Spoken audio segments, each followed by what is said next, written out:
Welcome to the Burnout Expert Podcast. Today we have an interview that is absolutely inspiring because many of you have been pushing so much in work and what you do in your careers and end up in this burnout state and not knowing where to head and where to turn. So today we are going to be diving into all of this. Today we have Amayra.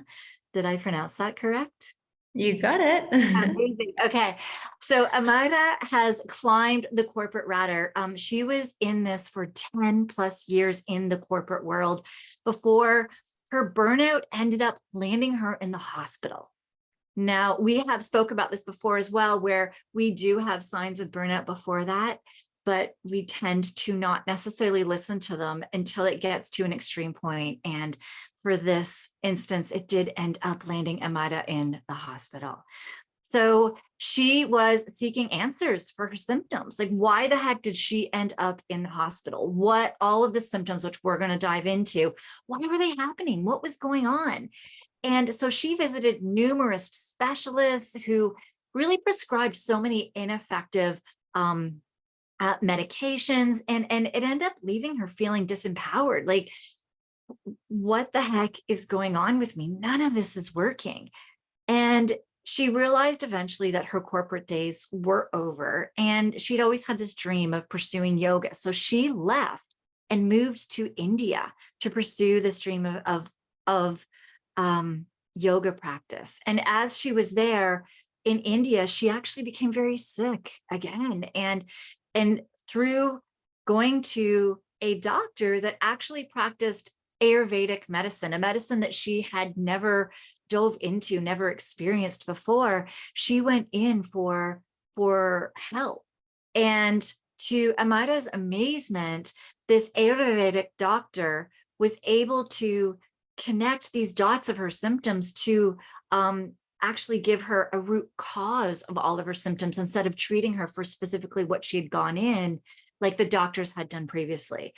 So she followed this doctor's protocols and she regained her health completely. And this inspired her to where she started studying and learning about Ayurvedic medicine and became an Ayurvedic doctor now herself. And she now runs a thriving Ayurvedic practice that helps women to reclaim their health and their happiness. So I am very excited to start speaking with you, Amayra, all about this entire story. So thank you very much for coming and joining us today. Thank you, Andy. What a lovely introduction. And yeah, I am looking forward to sharing this journey with your audience. And, I hope it resonates with them. Yeah, absolutely. I mean, so many that I know that come to me for burnout, that I know that you see, we push, right? We push and we push and we push. And we think we're okay. We can push through this. We're strong. We're fighters. We really are. And we tend to ignore these signs. So let's dive back even before you ended up in the hospital.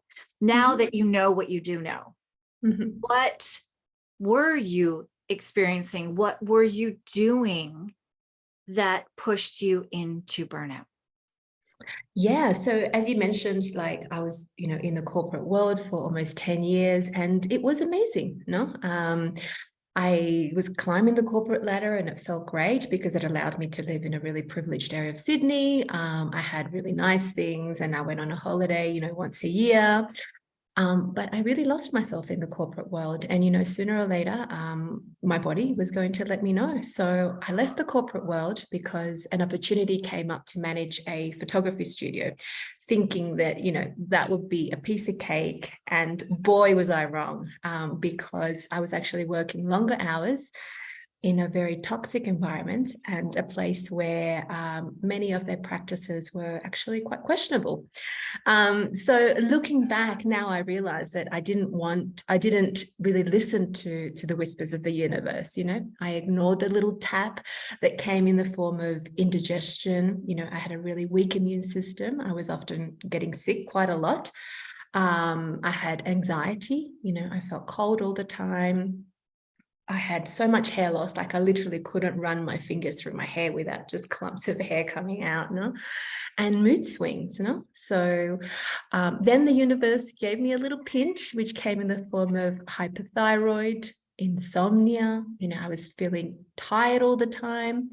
I was quite stressed out. I had candida, parasites as well. I had really low body weight. At my lowest point, I ended up going down to 40 kilos. And I also had amenorrhea. So I lost my cycle for almost 8 months. And then, as you mentioned, I ended up in hospital because the universe then gave me a little slap across the face because I didn't listen to all these signs beforehand, and I landed in hospital due to burnout and a whole kind of host of mineral and vitamin deficiencies. And there's no bigger wake-up call than staring at the ceiling of a hospital room, kind of realizing that I had no one to blame but me. I was the one who created this mess because I had pushed my body to its absolute limit. And, well, now what? Well, then I ended up going from specialist to specialist. And I realized that the only solution seemed to be prescription medication. And even though I asked, like, why is this happening to me? One doctor didn't want to or weren't willing to get to the root cause. I'm not really sure.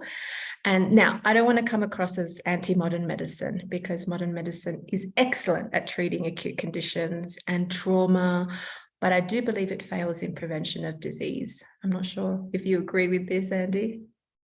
Yeah. So we speak of this. You just said so many amazing things that I do want to touch on a lot of that, but exactly what you're saying now, there's what I have discovered too. And I went through this as well after coming out of my doctor and saying, your markers are really, really low and you're showing signs of Addison's disease, but you're not there yet. And I remember coming out of there thinking, wait a minute, I'm showing signs of a disease, but I'm not there yet. And you're going to keep an eye on me until I get there. And that's when you're going to step in. And I was very angry until I realized that their training is the reactive triage medicine, which we need, right? We do need. When you need surgery right away for something, we need that. When you like EMS, when a paramedic is working on somebody, they need to be reactive right away. When somebody's coming into an emergency room, we need their medicine right away. Same thing when we're talking about depression, when somebody is suicidal, absolutely those medications that can help and stop them from being suicidal. But then that's where we dive into that other side of medicine and being like, okay, why did they get to that point of being suicidal? Why did these diseases get to the point of needing that reactive triage medicine? So there's a time and a place for both. And I feel that the pressure has been put on our Western doctors to perform both when they're not trained in both. And that's where I think we need to really start diving into this other side of what I'd love to speak with you.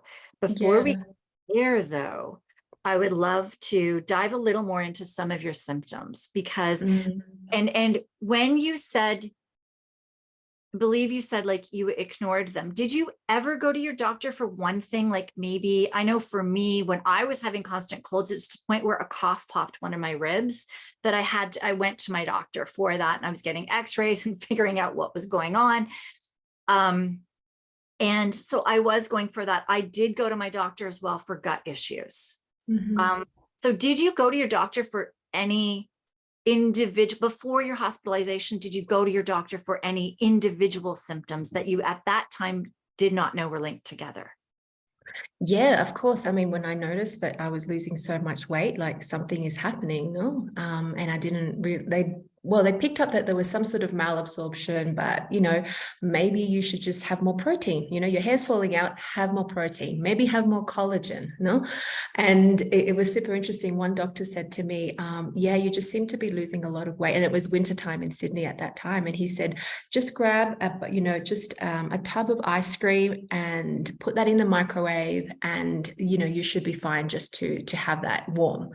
And I was like, okay, so he's just thinking at it from a fat point of fact, increase of fat. That's going to make me put on weight, right? Reactive thinking, because they're Yeah, reactive medicine. What exactly. one thing can you do right now? Yeah. Eat more protein, but it's not, why is your body not absorbing the protein you're eating? Yeah, exactly. And it turned out that I was just feeding my candida, right? My candida was like, yeah, I'm loving all this sugar, all this Right. protein, all these starches that she's having. Amazing, no? And it never picked up as a candida symptom. So they were just like, oh, yeah, We So also, we don't know, yeah. right? We don't know. And I want to give you some grace in what you're saying as well, is you didn't know then that these symptoms, Mm-hmm. Mm-hmm. you didn't know then, well, I'm not sure. Did you know? And for our audience, I'm going to ask you in a second to explain candida, but did you know what candida even was at that point in time? I So, had no idea. No, right. not at all. And that's my hope with this as well, that people will start understanding, if you have been going to your doctor for sleep, for hair loss, for either excessive weight or underweight, for Mm-hmm. thyroid issues, for Mm-hmm. gut issues. I mean, the list goes on. For me, my hair was, I was getting, we have, I'm in Canada, we have loonies, we have coins that are loonies, they're bigger than a quarter. And I was having loony sized spots in my head Wow. where it was out. And Yeah. I didn't know then that that was stress, and that was my gut issues not absorbing Yeah. nutrients, but it Yeah. was all linked to all of these things. So hopefully somebody else knows. Do you mind, before you help us understand what candida is, do you mind going through your list of symptoms again, so that somebody who is now listening can sit there and think, just the ones you remember? Because I know that there's probably more we're not going to remember. Yeah. But somebody who is listening can sit there and think, oh man, I thought these were all separate. Yeah. Do you mind doing that? Yeah, or it's just normal, right? People Right. are constipated, and when you go to the doctor, and when I actually speak to my clients now and I say, but how often are you having bowel movements? And they're like, maybe like once every like 3-4 days. But my Mhm. doctor said that's fine. It's fine. It's normal. And I'm like, but you're eating every day. They're like, yeah, like I'm having this for breakfast, lunch, and dinner. And I'm like, where do you think all that food is going? Like, no. So it's super, super interesting. But for me, I started to notice the indigestion. No? So just felt weird all the time. I was gassy, I was bloated, I was not going to having regular bowel movements, and my immune system was so weak. Like I said, I was getting sick quite often. So that was another sign, no? Just constantly like getting over a cold and then feeling so, and then on again, no? And I'm like, I'm having my ginger and I'm having my honey and my tea and it's still not working, no? And mood swings was a big one, no? I was living with a partner at that time and we were just clashing all the time, no? So that was another huge sign for me. And hyperthyroid as well. So I just noticed that my heart was going crazy every now and then. That's when I actually went and had all these tests and they said, yeah, actually you do have, you've got hyperthyroid. So I ended up taking Mercosol for that. So that was like 6 tablets a day. And I was like, wow, I'm just pumping all this stuff into my body, And then for everything else, it was like, oh yeah, take an antibiotic, you'll be fine, Oh, you're feeling like you can't sleep, I'll just take something to sleep. So there seemed to always be a solution, just never, let's try and get to the root cause of this, no? And when I did ask, it was like, it's probably genetics, no? So yeah. Yeah. And it's a reactive solution. Yeah, Yeah. All totally. right. So do you mind, actually, two things. Do you mind filling us in on what is candida and Mhm. what is a hyperthyroid issue? Yeah. Please. Mhm. So Candida albicans live in our digestive system and they live quite harmoniously with every other bacteria that's in there. Now, when they are triggered and when you're having a diet that is probably quite high in sugar, starches, they tend to overgrow. And this overgrowth causes many things. Sometimes you will notice like a white layer on your tongue. Sometimes you might notice a little bit more mucus in general. And then for women, you might notice, irregular discharges where there's kind of, you start to get a little bit itchy but a lot of it has to do with, you're just feeling really low energy as well. So for me, it was just a mixture of a lot of things, So more than likely you'll go to your doctor, they'll do a test and they'll say, yeah, it seems like you have candida overgrowth and here is some prescription medication, But that's not really getting to the root cause. That's just kind of like a Band-Aid solution, So more than likely you'll feel great for 2 weeks and then you're back at square one, because you haven't really addressed the issue, which is the overgrowth in your gut. And your gut in Ayurveda, as I know now, is kind of the hub of everything, So everything comes into that. So it was really interesting when I went to India and had this experience. One of the first things he's like, yeah, you've got candida. And I was like, what? I didn't even, doctors didn't do much about that. So yeah. Yeah. And I know for me, when I had candida too, I craved sugar. Craved sugar, that I Yeah. would go and buy 2 chocolate bars and inhale them. I wouldn't even remember them. I would just inhale. I could not have anything that was carby. So any pastries, all of that was before I even knew I was gluten-free. But I couldn't have breads or pastries because I would eat the whole thing. Didn't matter what it was. I needed starchy carbs or sugar all of the time. And I would literally sit in my house and think, I just want this sugar. I just want this sugar. I just want this sugar, to the point where I would get off my butt in the winter here and get bundled up and go to the store to go and get something to feed this, because that army of candida was so strong and they feed off of sugar and they were just craving it. And I was a personal trainer then. And I was like, I love salads and all. And the cravings for salads went down and everything, because all I wanted was sugar. All I wanted was carbs and sugar all the time. And it was crazy. Yeah. So this is when the doctor said, have more fats, have more sugar, have more carbs, have more starches. I was like, it kind of makes sense, right? I just eat more of that stuff and I should be fine, But my digestive system was so out of whack that I wasn't absorbing anything. All I was doing was feeding the candida, All right. So let's dive into the thyroid then. Please tell us. Yeah, so we've all got a thyroid gland situated in our neck, and that kind of controls metabolism. So there is hyperthyroid and hypothyroid. So hypothyroid means when your thyroid gland is not working as it should be. So it's underperforming, and hyper means that it's overperforming. So when I started getting heart palpitations, I would be like a puppy, like running around the house having so much energy, and then boom, like I would be crashing. So I would just have a coffee, right? Coffee should be fine, keep my energy levels up. So it's a really important, function of metabolism in the body. Yeah. And so we also hear Hashimoto's is sometimes it's Hashimoto's hypothyroid. Yes. So hypothyroid can also be called Hashimoto's for those that are listening as well. Yeah. All right. So from there as well, like we have all of these symptoms that, I mean, you didn't know that they were linked, and now you look back and you're like, man, had I known. So there are people listening to this that if you know, right, that now you are learning these are linked and there is a way to be diving into that. So for you, it was Ayurvedic medicine. That's how, like, and this is what I would like people to understand, is there are so many different solutions. Now, I have heard of Ayurvedic medicine, and it is one that I actually would like to delve into. So I'm excited having you come on, because this is what I would like to look for a practitioner in my area to start working with, unless I don't even know if you do work online. Like, we'll have to dive into all of this. How to work, how you can work with an Ayurvedic practitioner as well. But please tell us then, I guess let's use your story through this as well. So you went to this practitioner because you were sick. What did you go in for? And how did it actually turn out in that first appointment? Yeah, so Um, yeah, maybe I'll go back a little bit. So Yes. I kind of was, managing this photography studio, and I kind of looked around and just saw people higher up than me, and I saw that they were working long hours, that they weren't spending that much time with their family.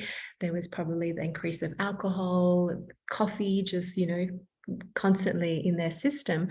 And I really started to question every aspect of my whole existence, because whatever I was doing wasn't working. And did I want to go down that road? Did I want to be working so long, so many hours? And yeah, I started really to question, every aspect of my whole existence, And I remember having this conversation with a friend of mine and telling him, what I was going through. And he said, well, it's kind of on you, isn't it?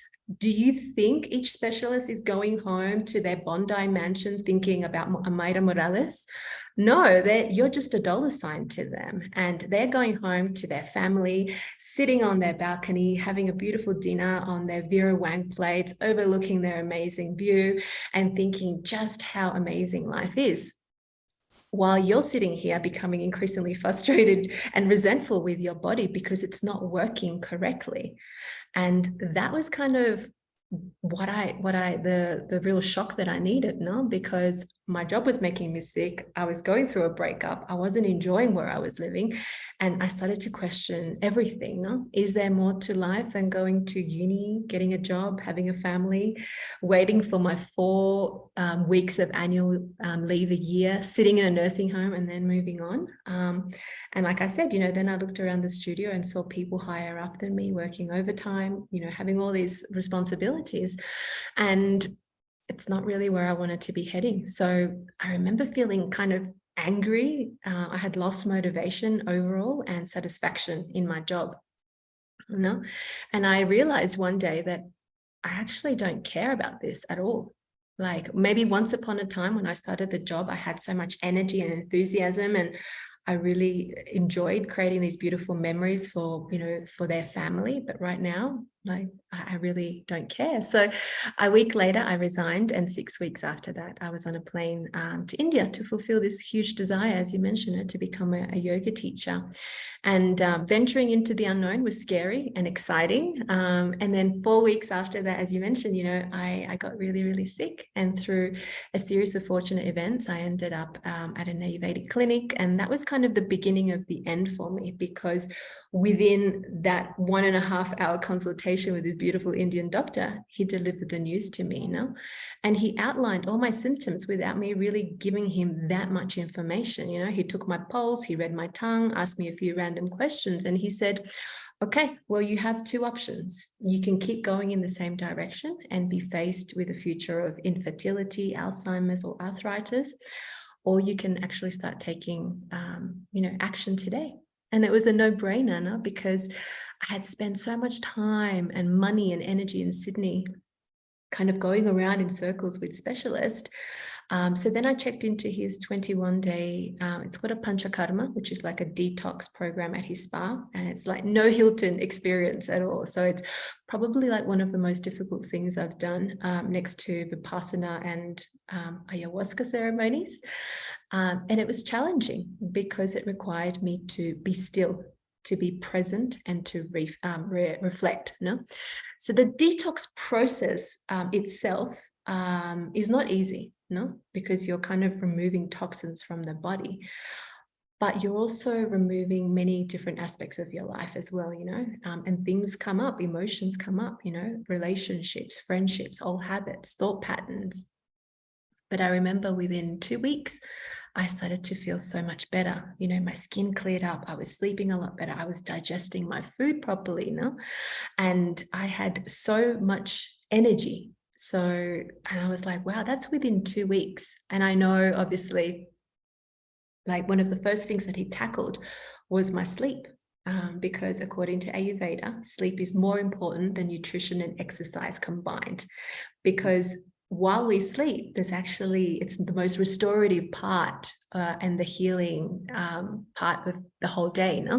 It restores your muscles, it detoxifies your body, it balances your hormones, it relaxes your mind, and it actually prepares your body for the next day.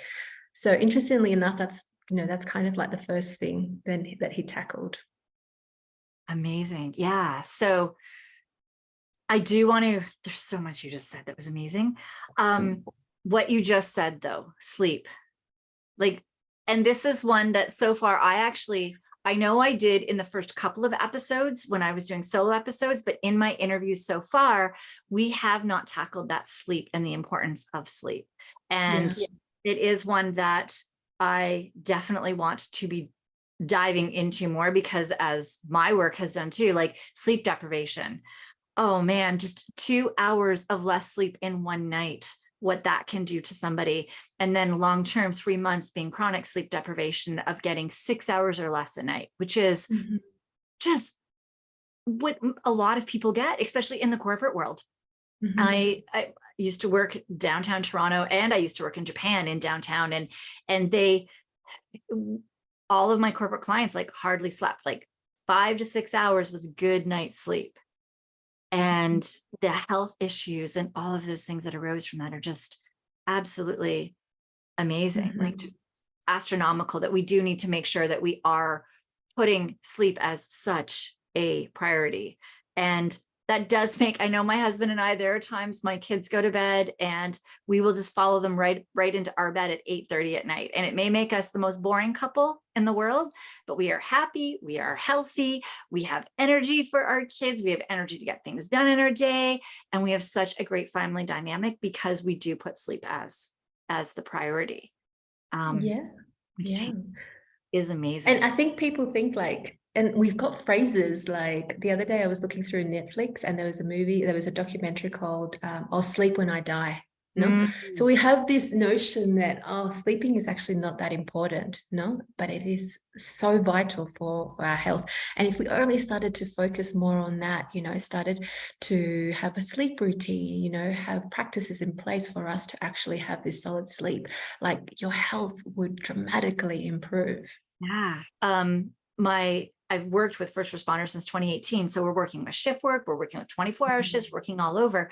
And being able to, even though there are times they are not able to get the 6 hours sleep, when we started making sure that the quality of sleep that they did get when they are able to sleep, and then on their days off or on when they are able to get the 8 hours or more of sleep, we made sure that it was really good quality sleep and worked on that quality. Their suicidal tendencies decreased. It's absolutely amazing just how important sleep does play in so much of what we do. I know I could hear you and I could go on with this forever. Focusing on your story for sure, so that we can really help people understand more of what it is that you do. So let's go back to that clinic with this doctor. What did you go in there for? And how was that hour and a half, I guess, the questions and stuff different than it would be going to a Western, I'm saying a Western doctor because I'm North America. I mean, Australia, you still call them Western doctors in Australia? Okay. So it's just funny. Like I'm thinking of the globe. So thinking of when we go, the time frame that we get for an initial time with our Western doctor versus this time you had an hour and a half with this doctor. Can you explain how that experience went, like what you went in for and how it was so different than our Western?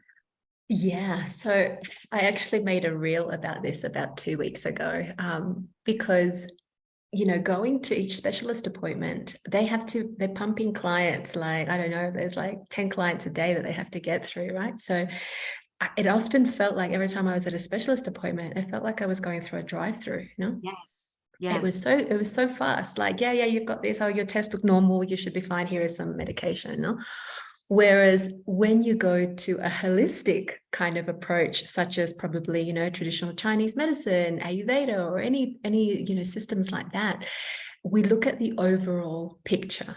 No, so we don't just isolate one area and say, okay, the liver, okay, you need to do this, right? So liver is attached to emotions, anger, frustration. So we look at like, okay, so what are what are the things in your life that you're angry about? What are the things that you're frustrated about? Because I can treat that. I can give you some lovely herbs and some supplements, and that's it, right? But Ayurveda kind of looks at the whole picture. So he started asking me questions, and I think halfway through the consult, I almost felt like walking out because I'm like, how are these questions relevant?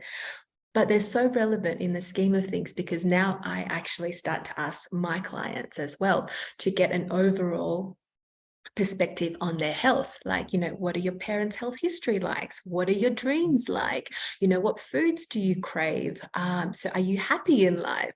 So when he started asking me all these questions, I was like, I think this is a little too woo-woo for me. And I'm kind of like not into and not vibing whatever he's getting through. But then when he started outlining, like, so I bet you've got gas and you're bloated and you're constipated and you have racing thoughts. And I was like, wow, like, how does he know all of this? But all these questions are leading him to really find out your constitution, which is your energy type in Ayurveda.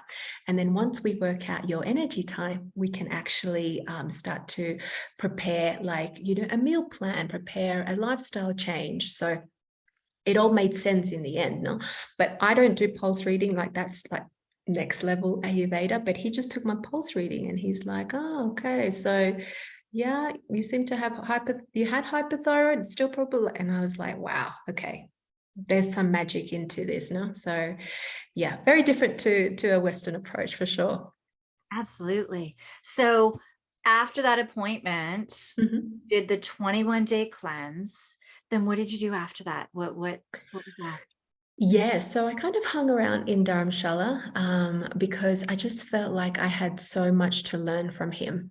And Mm, in general, to learn from Ayurveda and to be in that particular part of the world was very uplifting for me. Where the Dalai Lama kind of resides, there's kind of meditation centers. So I felt kind of connected to this part of the world.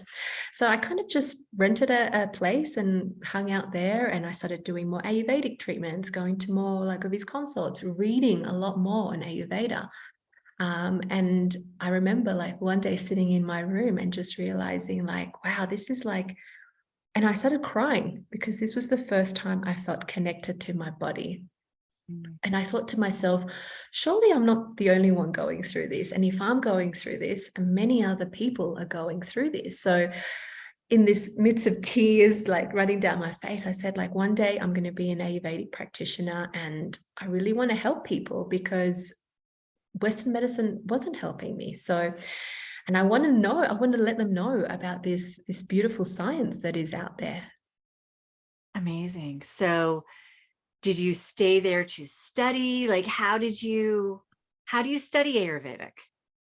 Yeah, so I didn't study. So I did like mini courses, like, I don't know, like, how to eat Ayurvedic, but I started like just absorbing more information. So listening to podcasts, doing master classes, just reading up on a lot more of it. And at that time, he wasn't doing any courses. He was just doing his detox programs and doing consultations. Now he's got this amazing practice in Dharamshala where he's like teaching online, he's teaching in-house, he's got his practice, he's got his cooking school. So he's just really like developed this beautiful program. So yeah, I just kind of stayed there. And then eventually I made it back to Sydney because I was like, okay, time to go back home. And then I actually enrolled in Ayurveda school. So that's when I was like, wow. Like, and I did basically just focusing on the digestive system. Mm. Yeah. And so from there, then you've done that. And I know now you're working with um, like amazing women who also were stuck like yourself. Is that correct? Yeah, so I had no intention of turning my studies of Ayurveda into a business. Like for me, it was just like knowledge. Like I want to learn more, I want to absorb all this knowledge. And I didn't know what to do with it because I saw the corporate world so far away from me, and I was never going to go back into the photography field ever again. So I just thought, and this was when the pandemic hit. So I was studying throughout all of that, and never thought that I could turn it into a business, no. But then I started like offering help to friends, to families. They were telling their friends, and suddenly people were coming to me saying like, hey, I just saw your post about like constipation, and I've been really struggling with that. Or hey, I've just noticed your post about sleeping, because everything that I was learning I was kind of posting on my personal Facebook page, and people were like, hey, I'm kind of struggling with that. And I realized that, like, okay, there's something happening here. Like, people are coming for advice or wanting some guidance, or kind of really like saying, I really relate to that.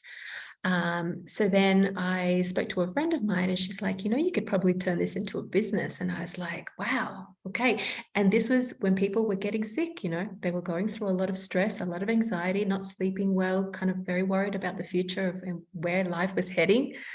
So then I hired a business coach who really like accelerated all of this. And so now I help women who are on their way to burnout, or kind of dancing around there, and giving them tools. No, so I have a 3-month program, which is really like a blueprint for them to have all the tools to help themselves to avoid burnout. Amazing. That's so amazing. So it's Yeah. just fascinating how you have really come full circle without even meaning to, that it just became a business. That's actually how I got into burnout as well. Same thing is, I started helping my husband's colleagues who are police officers, and then it expanded to where then I was helping. It became like North America, UK. I do have a couple in Australia, but I do find the time difference a little, yes, interesting at times too. So, yeah, it's funny how, because I can't get enough, that is my background is as personal training, and I liked learning it and I love the body. But as soon as I got into burnout and the nervous system and the gut and just the sleep and all of these things, like, I can't get enough of it. Like, I'm constantly more courses, more learning, more, like, I can't get enough of it either. It's that thing where it becomes your passion, where you just love it. And it's just what you want to do all the time. And then people start coming to you. So that's absolutely amazing. So Amayra, I know this has been super helpful for everybody that is listening to this.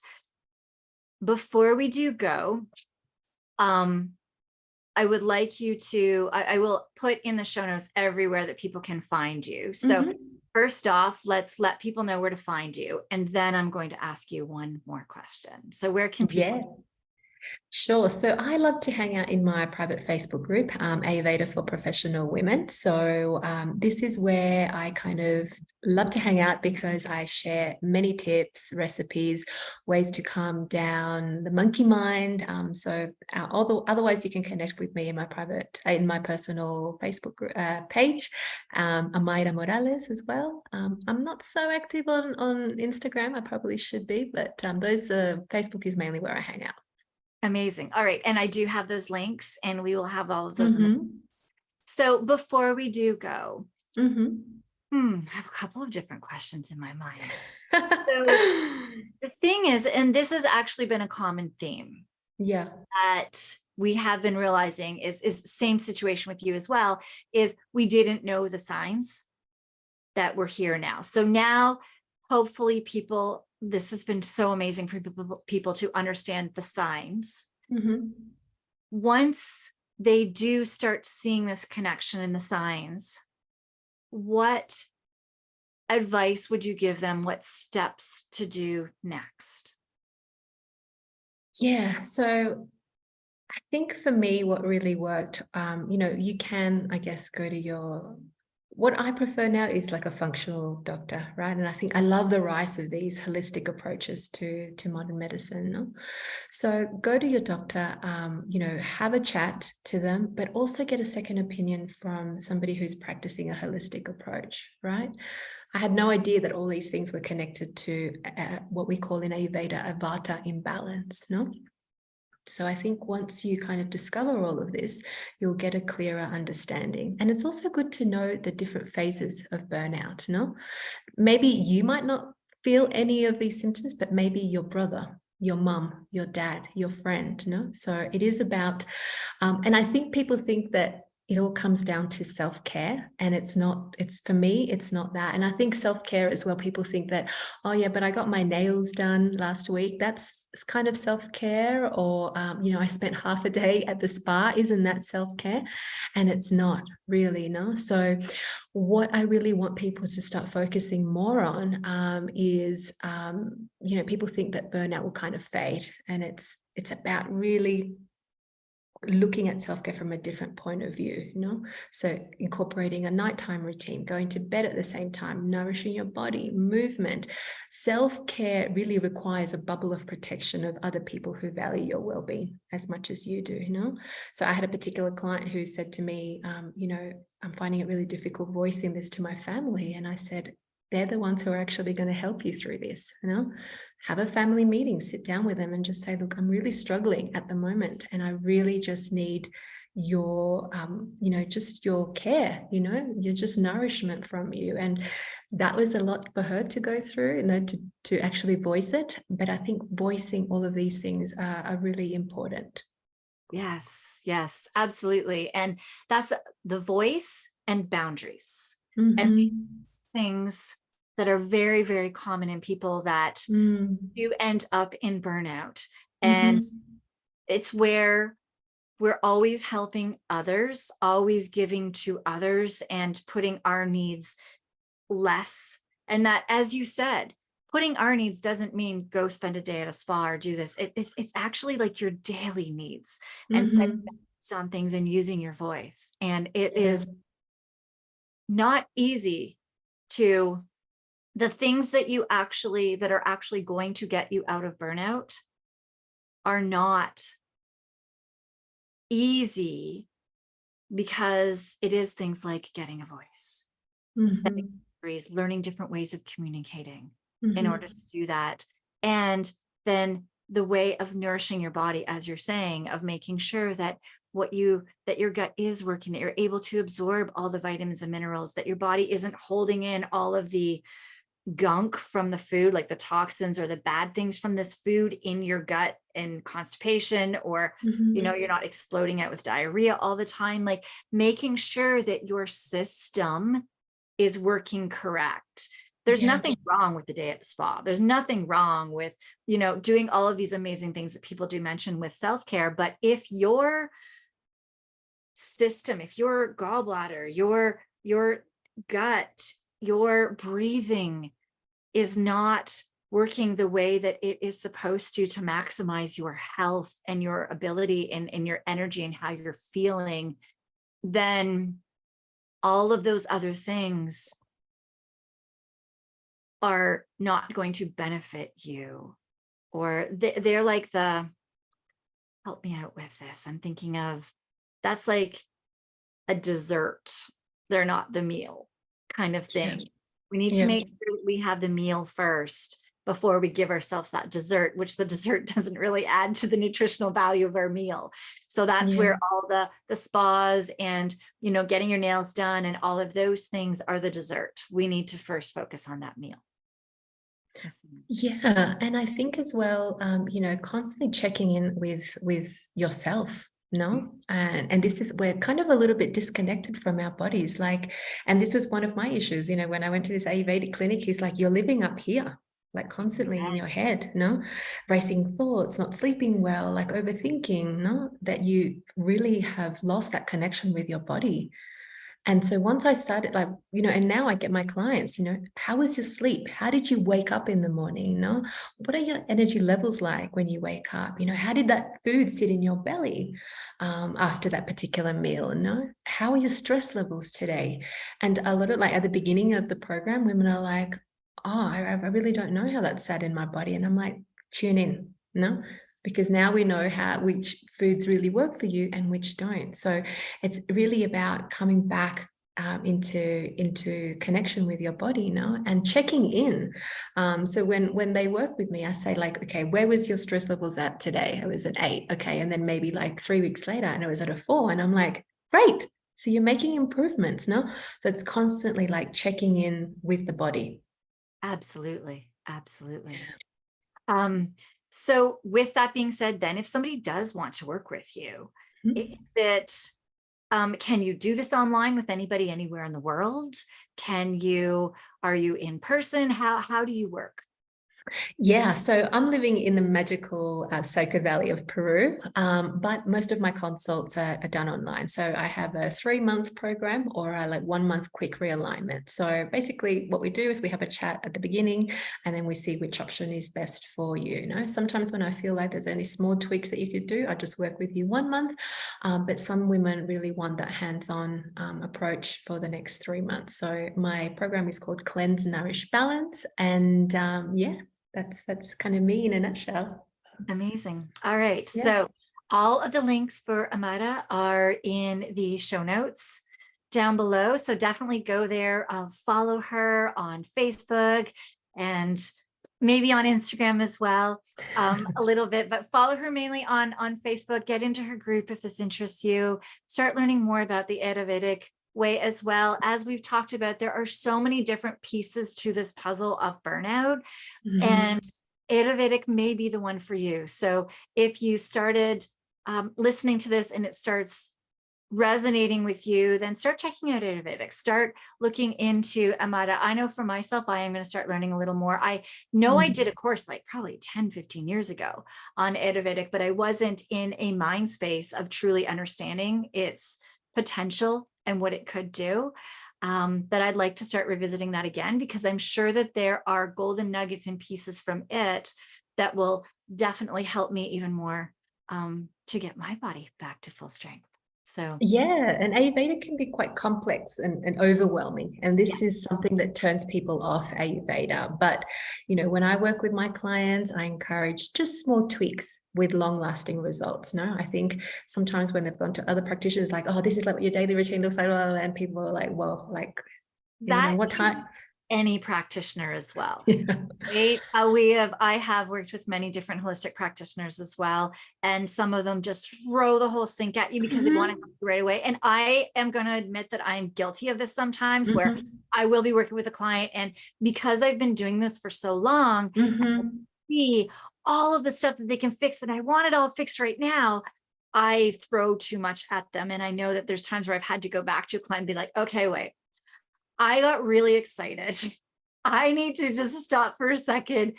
And I threw too much at you. What Mhm. of what we threw at do you feel you are able to and willing and able and want to work on first? And Yeah. let's go from there. Let's start working Yeah. on that. And that's where I feel that um, I think all practitioners can be guilty of that.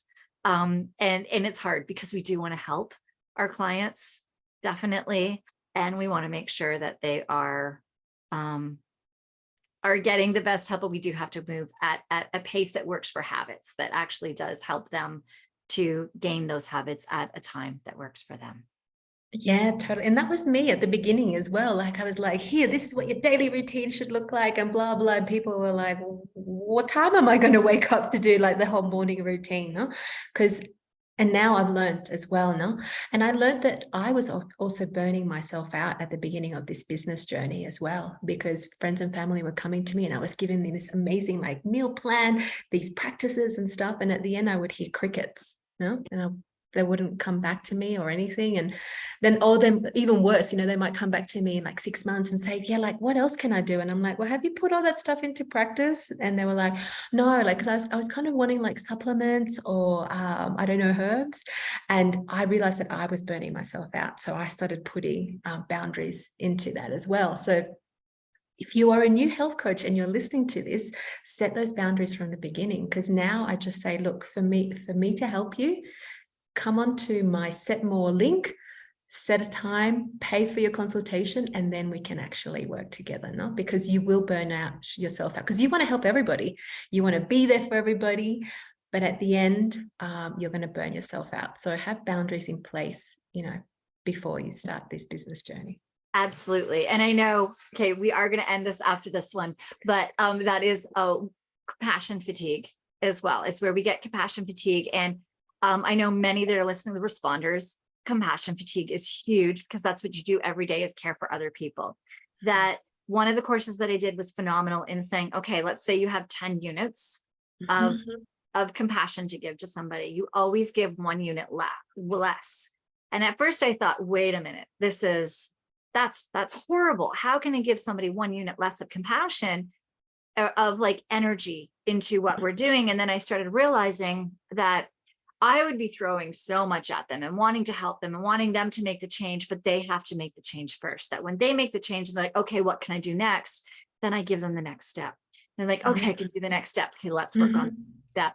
And I started realizing that even once I slowed down how much I was giving, I was actually in return getting, well, not burning myself out, but I was also, the clients were going at a pace that worked for them, and they were putting it in the work at a pace that worked for them, not my expectations of the pace that they should be going for. 100%. Makes such a difference. Yeah. Great. So everybody go down into the show notes, go and check the links for Amayra's social media, and definitely keep in touch with her there if you want as well. Down in the show notes are all of my social media links. My work with everybody is at burnoutexpert.ca. My work with first responders is 911lifestyle.com. All of the links can be shown in the show notes here. Thank you, everybody. Definitely subscribe to this podcast. The more people that are subscribed, the more people that follow us, the more people that are actually shown this podcast. So this is a newer one for me. I do have the first responder one. This is my newer podcast. So please definitely work at getting this out to more people. It will definitely help many. So thank you. And we will see you in the next episode.